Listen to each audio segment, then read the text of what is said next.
Retour sur Terre, pourriez-vous vivre sans conduire? Pour 80% des ménages français qui possèdent au moins une voiture, ce serait sans doute un casse-tête. Regardez malgré tout ce reportage. À Bordeaux, une trentaine d'automobilistes ont laissé leur véhicule au garage pendant 2 mois. Comment ont-ils survécu à cette rude épreuve?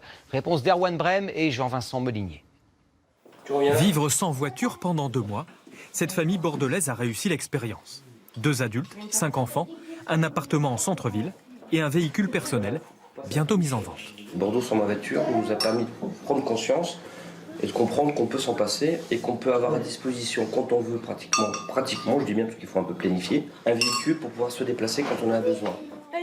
Pendant 2 mois, la mère de famille, orthophoniste à domicile, a dû faire quelques efforts. Avant, j'utilisais très facilement ma voiture et maintenant, j'essaye d'alterner entre mes pieds, le tramway, les petites voitures coulis-cars. Voilà, je fais au plus pratique pour organiser mon circuit de visite à domicile. Imaginée par un site d'autopartage, l'opération a séduit une cinquantaine de foyers de Niort et Bordeaux. Rémi, travailleur social en plein centre-ville, en fait partie. Et je me suis rendu compte qu'en ville, c'était très compliqué de se garer le soir quand je débauchais. J'ai pris le vélo et je me suis rendu compte que là, au contraire, en 10 minutes, j'étais chez moi contre 45 minutes, le temps de trouver une place pour se garer en voiture.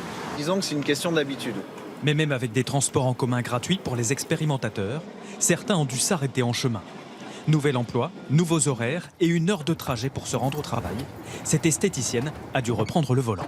J'ai eu besoin de ma voiture tous les jours puisque je devais faire de la route tous les jours et que l'itinéraire et les modes de transport ne correspondaient pas, malheureusement. Ce qui m'aurait arrangé, ce qui m'aurait bien plu, c'est de partir en boucar, en voiture électrique, sauf qu'il n'y a pas de station dans les zones rurales. Difficile à mettre en œuvre en dehors des frontières urbaines, l'opération a malgré tout convaincu près de la moitié des participants de se séparer définitivement de leur voiture personnelle.